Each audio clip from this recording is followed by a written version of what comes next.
అన్నట్టు చెప్పండి. మొన్న రజతోత్సవ సభల్లో కేసీఆర్ చెప్పింది కూడా అదే కదా, ముందు పిల్లల్ని ఫేస్ చేయలేకపోతున్నారు, నేను వచ్చేస్తే ఇంకేం ఫేస్ చేస్తారు మీరు అని అన్నారు ఆయన.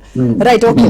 సో రైట్, వెంకటరెడ్డి గారు చెప్పండి మేడం. ప్రభుత్వాన్ని అస్థిరపరిచేటువంటి కుట్ర జరుగుతోంది, రాజకీయ పార్టీలు ఉద్యోగ సంఘాలను రెచ్చగొడుతున్నాయి, విపక్ష నేతల చేతుల్లో పార్టీలు వాళ్ళ చేతుల్లో మోసపోవద్దు అని చెప్పేసి అంటూ ఉన్నారు సీఎం రేవంత్ రెడ్డి. అలాగే ఉద్యోగుల కోర్కెలు తీర్చడానికి మేము సిద్ధంగా లేము, ఉన్నదాంతోనే సర్దుకోవాలి అని కూడా ఆయన చెప్పారు. అంటే రాష్ట్ర ఆదాయం 18,500 కోట్ల కంటే ఒక్క రూపాయి కూడా నన్ను కోసినా నేను తేలేను అని చెప్పారు.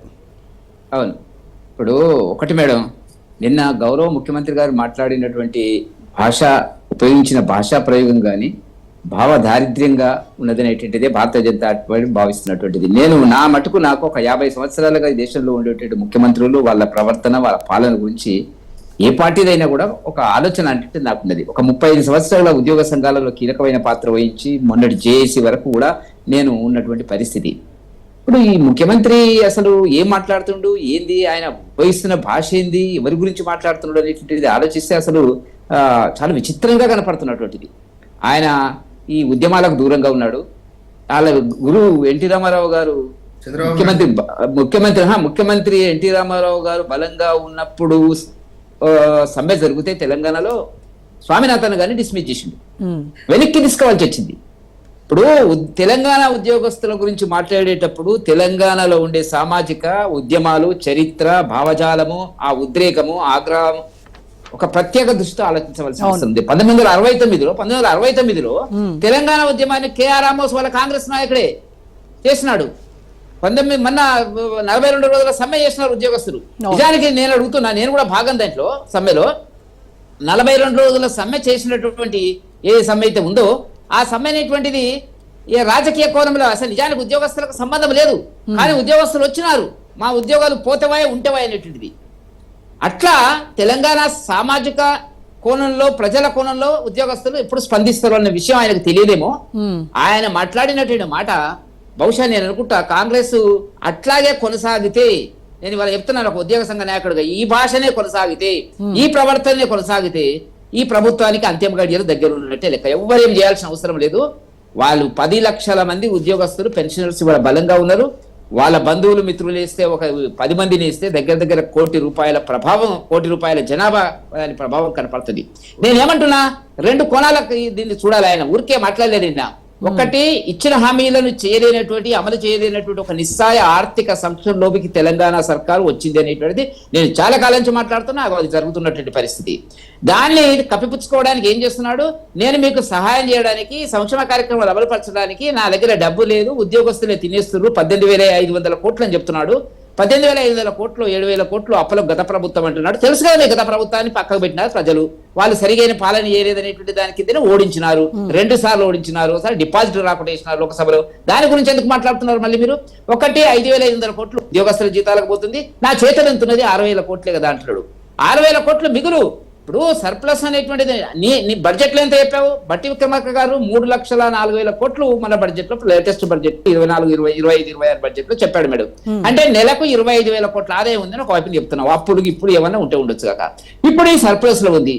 మీరు దివాలా తీసినట్టుగా ఎందుకు చెప్తున్నారు? అసలు దివాలా ఎక్కడ తీసినారు? మీ లెక్క ప్రకారమే 6,000 కోట్లు మీ చేతిలో ఉన్నది. అభివృద్ధి కార్యక్రమాలకు ఉంటుందా? మీ ఆలోచన ఏంది? మీరు వేసినటువంటి అభివృద్ధి కార్యక్రమాలు అమలుకు వీలు కానటువంటివి, ఊహాజనితమైనటువంటిది, ప్రజలను మోసం చేసినారు. ఇందిరాగాంధీ, సోనియా గాంధీ, రాహుల్ గాంధీ, ప్రియాంక గాంధీ మెడల్లో పథకాన్ని వేసి మేము ఇది చేస్తాం వచ్చిన తర్వాత అని చెప్పినటువంటి మోసం చేయడం. కానీ సంక్షేమ పథకాలు అన్ని కూడా అమలు చేస్తున్నాము. రైతు బంధు దగ్గర నుంచి మొదలు పెడితే మహిళలకు ఉచిత బస్సు కానీ ఇవన్నీ కూడా మేము చేస్తున్నామని చెప్తున్నారు. రైతు బంధు ఒకటి ఎగ్గొట్టిరు, ఒకటి 4 ఎకరాలు. ఉద్యోగులకి గత ప్రభుత్వం ఏ నెలైనా ఒక్క ఫస్ట్ నే జీతాలు వేసిందా? మేము వేస్తున్నాం అని చెప్తున్నారు కాంగ్రెస్. నేను ఒక మాట చెప్తాను మేడం, నేను టీఆర్ఎస్ కు వ్యతిరేకమే, కానీ హైదరాబాద్ లో ఉండే ఉద్యోగస్తులకు పెన్షనర్లకు టీఆర్ఎస్ గవర్నమెంట్ లో ఫస్ట్ నాడే పడ్డది. నేను సాక్ష్యము, నాకు వస్తుంది కదా. ఒక జిల్లాలలో కొంత వాళ్ళు చేయనటువంటి పరిస్థితి వచ్చింది. అంటే ఉద్యోగస్తులు చేసినటువంటి బాధ్యతలకు మీరు జీతం ఇచ్చి అదే గొప్ప అని చెప్పుకోవడానికి అసలు సిగ్గుపడాల్సిన అవసరం ఉంది. ఏంటంటే మీరు ఇలా జీతం ఫస్ట్ ఇస్తారు కాబట్టి మేము కుక్కిల పేరులాగా ఉండమంటారా? వాళ్ళు అడుగుతున్నది ఏంటండి 5 DAలు. మీరు చెప్పారు కదా మేనిఫెస్టోలో, ఏం చెప్పారు? మేము రాగానే 3 DAలు ఇస్తాము, PRC ఇంప్లిమెంట్ చేస్తాము, మెడికల్ హెల్త్ కి సంబంధించినట్టు చేస్తామని మీరే చెప్పినారు కదా. ఇవాళ నేను అంటున్నా కదా, తెలంగాణలో ఉద్యోగస్తులు ఏ ఒక్కరు కూడా ఎక్స్ట్రా అడగడం లేదండి. గత 60 సంవత్సరాలుగా వాళ్ళు పోరాడి సాధించుకున్నటువంటి హక్కులు బాధ్యతలకు సంబంధించినటువంటి ఫైనాన్షియల్ బెనిఫిట్స్ అడుగుతున్నారు. దాన్ని మీరు కాదంటే ఇప్పుడు కాదంటే రేపు అని మీరు కూర్చోబెట్టి మాట్లాడకుండా ప్రజలకు చాలా జాగ్రత్తగా ప్లాన్ చేస్తున్నాడు మేడం రేవంత్ రెడ్డి గారు. ప్రజలకు ఉద్యోగస్తులకు మధ్యన వైషమ్యాలు రావాలి. రాష్ట్ర జనాభాలో 3% ఉన్నారు ప్రభుత్వ ఉద్యోగులు, మిగతా 97% పైన మీరు యుద్ధం ప్రకటిస్తారా? ఏ మాట అంటే కొట్లాడమేనా? 10 లక్షల మంది సభ పెడతా, మీరు కూడా రండి, ఏది ఎదిగిద్దామో ఏది వదిలేద్దామో ఏది తీసేద్దామో అని మాట్లాడతాడండి ఒక గౌరవ ముఖ్యమంత్రి గారు. సభ పెట్టి ఉద్యోగస్తులు రమ్మంటాడండి. ఏం మాట్లాడుతుండే మాట్లాడేటది దానికి ఒక అర్థం పడతా ఉండాలి కదా. ఏ ముఖ్యమంత్రి మాట్లాడలేదండి. రాజశేఖర రెడ్డి చూసినాం, రాజశేఖర రెడ్డి గారు ఎంత చక్కగా మాట్లాడు. చంద్రబాబు నాయుడు అనుభవించుడు, ఉద్యోగస్తులను వ్యతిరేకించినటువంటి చంద్రబాబు నాయుడు ఎట్లా ఓడిపోయిండు అనేటువంటిది కూడా ఆయనకు తెలుసు.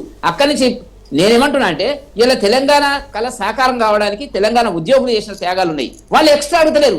ఎక్స్ట్రా ఎప్పుడు అడుగుతారు? మీరు పిఆర్సీ వేసినప్పుడు 20% 25% ఫిట్మెంట్ వెళ్ళినప్పుడు మీరు అడగొచ్చు, సరే మాకు అంత వీలు కాదండి, మేము ఆర్థిక పరిస్థితి బాగాలేదండి అని చెప్పి వాళ్ళకి నసేపి తీసుకు. కానీ డిఏలు అడిగితే డిఏలు 2 సంవత్సరాల నుంచి డిఏలు ఇవ్వండి, 5 డిఏలు బాకీ ఉన్నాడు, ఒక్కటి కూడా పరిష్కారం చేయలే. ఏమన్నంటే ఫస్ట్ కు జీతం ఇస్తున్నా అంటాడు. ఫస్ట్ కు జీతం ఏంటండి మీరు ఇచ్చేది?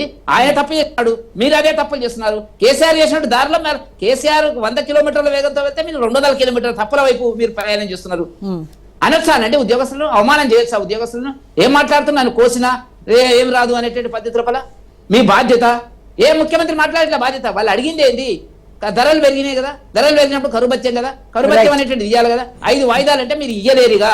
మీరు ఆ 5 ఫస్ట్ వాయిదా 24 నెలలు 2 సంవత్సరాల వాయిదా పడింది. వాళ్ళు అడుగుతున్నారు, వాళ్ళు చర్చ పెట్టండి. మీరు చర్చ పెట్టకుండా బెదిరించే పద్ధతులు ఎక్కడ చేస్తున్నారు? ప్రజల ముందు వాళ్ళ దోషులుగా నిలబెడుతున్నారు. ప్రజలు కొట్లాడాలనేటువంటి ప్రయత్నంలో పడదు. కానీ భారతీయ జనతా పార్టీ ఉద్యోగుల పక్షాన ఉంటది. నిజానికి టీఆర్ఎస్ కు ఓట్లు వేయకుండా వాళ్ళ అసెంబ్లీలో వీళ్ళకేసినారండి ఓట్లు. ఇప్పుడు వాళ్ళు బాధపడుతున్నారు. లోకసభకు వచ్చేటప్పటికి భారతీయ జనతా పార్టీకి అధిక భాగం ఓట్లు పడ్డాయి ఉద్యోగస్తులవి. కానీ మొదట ఎందుకంటే వాళ్ళు కూడా నచ్చలే. మొదట్లో కేసీఆర్ వాళ్ళని అక్కను చేర్చుకునేటువంటి పరిస్థితి, తర్వాత అది వ్యతిరేకంగా అయిన తర్వాత ఇప్పుడు మీరు మాట్లాడుతున్నది చాలా తప్పు పద్ధతి. మీరు చర్చ పెట్టండి. ఇవాళకి నిన్నటికే మళ్ళీ రివర్స్ అవుతుంది. నేను ఇవాళ చెప్తున్నా కదా, ఉద్యోగస్తులతో పెట్టుకున్న ఏ ప్రభుత్వం కూడా, ఏ పార్టీ ప్రభుత్వం కూడా బట్టగట్టి బయటపడలేదు అన్నది 50 ఏళ్ల తెలంగాణ ఉద్యమ చరిత్ర, 50 సంవత్సరాలుగా ఉన్నటువంటి ఉద్యోగుల ఉద్యమ చరిత్ర అనేది చాలా స్పష్టంగా లిఖించబడి ఉండదు అని చెప్పి మీ ద్వారా నేను తెలియజేస్తున్నాను. రైట్ అండి. ఓకే, కైలాష్ గారితో మాట్లాడదాం.